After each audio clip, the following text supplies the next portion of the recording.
अपने ही आसन पर बैठ करके जप तप नियम स्वाध्याय करना चाहिए, ये जरूरी है। भगवान की तपस्या में अपना आसन, घर में भी आप अगर देव पूजा करते हैं तो चाहे माताएं हो चाहे भक्त, रोज रोज आसन नहीं बदलना चाहिए, अपना आसन एक होना चाहिए।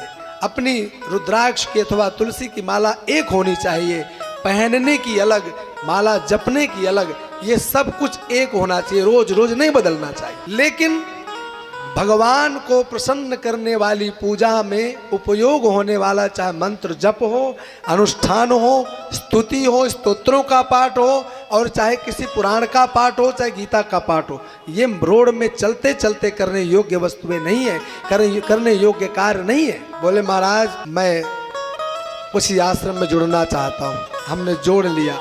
जोड़ा कैसे? हमें उसकी शकल बड़ी पसंद आई। बोले धोती कुर्ता पहने हैं, हाथ में माला झोली लिए घूम रहा है, भले ही उस माला झोली के अंदर चरस और अफीम ही पड़ी हो, पर हम उसकी झोली माला को देख करके और इतने प्रसन्न हो जाते हैं कि आहा देखो इनके जैसा भजनानंदी तो कोई है ही नहीं, एक क्षण भी ये महामंत्र जप किए बिना नहीं रह सकते। परसों के दिन एक बालिका आई मेरे पास और वहाँ ऊपर में उसने प्रश्न किया कि महाराज मैं कभी कभी जप छूट जाता है, जप करती हूँ तो छूट जाता है, क्या करूँ? हमने उससे कुछ विधियाँ सुनी तो वही विधि लोगों ने बता रखी थी। देखो मैं एक बात बताऊँ, भगवान को प्रसन्न करने वाले चाहे स्तुति हो, चाहे स्तोत्र पाठ हो, मंत्र जप हो, अनुष्ठान हो, ये सब एक जगह में करने वाले कार्य हो। यहाँ से चले वृंदावन की ओर तो बोले स्वरूप बना लो। कैसा स्वरूप? बोले माला झोली गले में टांग लो, धोती कुर्ता पहन लो और चंदन तिलक आड़ा टेढ़ा लगाओ। इस संप्रदाय के महाराज हैं और पहुंच गए, परिक्रमा लग रही, माला जप रहे। अरे बहुत से ऐसे भी लोग आते हैं, सामने कथा सुनने के लिए बैठ जाते हैं। बोले हाथ में माला लिए हैं, मैं कथा कर रहा हूँ और सामने वाला हरे कृष्ण कृष्ण हरे हरे, हरे राम राम राम जप चल रहा। एक बार दो बार मैंने सुना। अभी 2-3 वर्ष पहले की ही कथा है, इसी अलीगढ़ जनपद में ही एक गांव में कथा हुई थी, नाम नहीं लूंगा।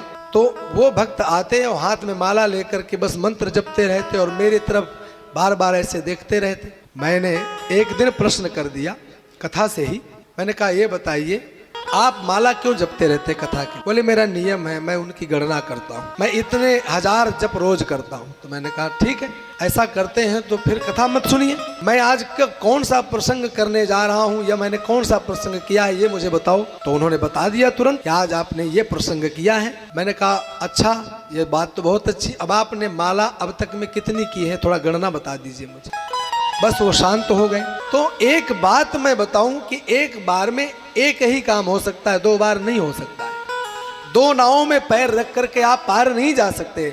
भगवान का नाम लेना कोई पाप नहीं है, वह मुक्त करेगा, पवित्र करेगा। लेकिन यहाँ जरूर अपराध आप कर रहे हैं कि सत्संग चल रहा है, कथा को कानों में जाना चाहिए और उस समय भी आप ये दिखावा कर रहे हैं कि मैं बहुत बड़ा नाम जप करता हूँ, मेरे बराबर कोई जप नहीं करने वाला है, कोई मेरे बराबर सत्संग करने वाला नहीं, मुझसे बड़ा सत्संगी कोई है ही नहीं। और एक श्रोताओं की तो बात छोड़ो, बड़े बड़े कथा प्रवक्ता, उस पाखंड का दर्शन मैं रोज करता हूँ। मैं श्रीधाम वृंदावन में रहता हूँ कि कथा करने के लिए व्यासासन पर बैठेंगे लेकिन हाथ को माला झोली अंदर घुसा के रखते हैं। ईश्वर जाने वो मंत्र जप कर रहे हैं या उनको कथा सुना रहे हैं, समाज के साथ धोखा कर रहे हैं। और उनको देख करके आप लोग भी उसी प्रकार का कार्य करते हैं, इसमें कोई संशय नहीं है, कोई संशय नहीं।